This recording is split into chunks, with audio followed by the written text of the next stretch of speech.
Nous ne sommes pas seuls dans l'univers. Celui qui regarde un ciel étoilé durant une nuit d'été se pose naturellement la question suivante. Sommes-nous seuls dans l'univers? N'y aurait-il pas d'autres créatures intelligentes comme nous, capables de penser, de connaître et d'aimer, qui peupleraient ces mondes infinis dont ne parviennent jusqu'à nous que quelques rares rayons de lumière? Eh bien, la réponse de la foi catholique va sans doute en étonner plus d'un. Non seulement nous ne sommes pas seuls dans l'univers, mais il existe même une foule innombrable de créatures plus belles, plus intelligentes et plus puissantes que les pauvres humains. Ce sont les anges. Les anges sont de purs esprits, c'est-à-dire qu'ils n'ont pas de corps, pas de matière, mais ils sont purement spirituels, donc évidemment invisibles et imperceptibles à nos sens. Comme nous, ils ont une intelligence capable de connaître, de comprendre, de penser et même de communiquer. Et ils ont une volonté capable de vouloir, d'agir et surtout d'aimer. Mais puisqu'ils n'ont pas de corps, ces facultés spirituelles ne dépendent pas, comme pour nous, de la matière, de nos sens, de nos perceptions, de nos facultés corporelles, avec leurs limites, leurs faiblesses et leurs fatigues. Si les anges sont bien des créatures comme nous, ils sont cependant bien plus subtils et bien plus agiles que nous. Toujours tournés vers Dieu, déterminés à exécuter ses ordres, à le servir et à l'adorer sans fin.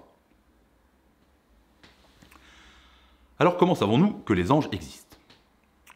L'existence des anges est attestée par la Sainte Écriture à de nombreuses reprises. Dans l'Ancien Testament, ils sont dits forts, sublimes, puissants. Leur nom le plus fréquent est celui de messager, mot qui est traduit dans les Septante par le grec angelos, qui devient en latin angelus, et en français, évidemment, ange. Les anges sont appelés l'armée de Yahvé, ou l'assemblée de Dieu. Par exemple, les anges vont apparaître au patriarche Jacob dans un célèbre passage de la Genèse, très intéressant. Dans un songe, le patriarche Jacob va voir les anges de Dieu qui montent et qui descendent sur une échelle qui est posée sur la terre et dont le sommet touche le ciel.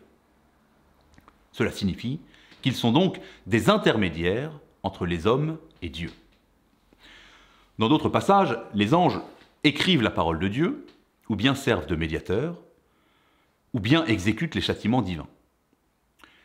Certains anges sont aussi les protecteurs des nations. Le prophète Michée, lui, voit Dieu qui trône au milieu de l'armée du ciel. Et le prophète Isaïe nous rapporte une vision aussi merveilleuse que mystérieuse, dans le chapitre 6 du livre d'Isaïe, cette vision de Dieu dans le temple de Jérusalem, entouré de ses saints anges qui l'adorent sans cesse. Écoutez. « Je vis le Seigneur assis sur un trône haut et élevé, et les pans de sa robe remplissaient le temple. Des séraphins se tenaient devant lui. Ils avaient chacun 6 ailes. De 2, ils se couvraient la face, de 2, ils se couvraient les pieds, et de 2, ils volaient. Et ils criaient l'un à l'autre en disant « Saint, Saint, Saint est le Dieu des armées. Toute la terre est pleine de sa gloire. » Les anges nous annoncent donc ici, déjà dans l'Ancien Testament, ce Dieu 3 fois saint, donc le mystère de la Trinité. Et ils nous disent quel est leur rôle principal, qui est d'adorer, de louer et de servir Dieu. Dans le Nouveau Testament, ce sont encore les anges qui vont annoncer la naissance du Christ au berger, ou qui préviennent Saint Joseph qu'il doit fuir en Égypte pour sauver l'enfant Jésus. C'est aussi un ange qui vient réconforter Jésus après la tentation au désert au début de sa vie publique. Et c'est un autre ange qui vient le consoler au jardin des Oliviers pendant son agonie. Ce sont encore les anges qui annoncent aux apôtres la résurrection du Christ devant son tombeau vide.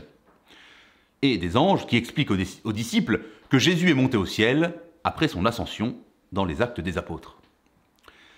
Les anges sont donc partout présents pour servir de médiateurs entre Dieu et les hommes et pour guider les premiers chrétiens dans les prémices de la foi. S'ils revêtent l'apparence d'hommes, le plus souvent ils sont lumineux, tout vêtus de blanc. Et ils apparaissent et disparaissent sans explication, selon l'utilité de leur mission. La Sainte Écriture manifeste donc l'importance de ces créatures spirituelles pour notre foi et pour l'accomplissement des plans de la providence divine. Les anges sont messagers, intermédiaires, chargés de mission auprès des hommes. La Bible mentionne d'ailleurs la hiérarchie qui existe entre les anges, ainsi que le nom de certains d'entre eux, qui ont reçu une mission particulière. Par exemple, Michael, dont le nom signifie « qui est comme Dieu », Gabriel, l'homme de Dieu, Raphaël, Dieu guérit. Nous verrons plus tard, en détail, dans ces méditations, qui sont ces personnalités et leur rôle particulier dans l'œuvre du salut. On peut lire déjà, à l'issue de cette brève présentation, que les anges non seulement existent bien réellement, mais qu'ils jouent même un rôle de premier plan dans notre rapport avec Dieu. Ils nous transmettent ses volontés et ils nous accompagnent pour mieux les accomplir. Quel dommage donc ce serait de vivre en ignorant ces myriades de créatures célestes, ces êtres bien plus parfaits que nous, qui peuplent tous les degrés des perfections nous séparant de l'infinité divine. Alors, lorsque nous contemplerons encore les étoiles qui fourmillent dans l'univers lointain, lors d'une nuit étoilée, n'oublions pas d'invoquer ces anges mystérieux et bons, puissants et réconfortants. Ces anges qui nous guident et qui nous accompagnent sur le chemin du ciel.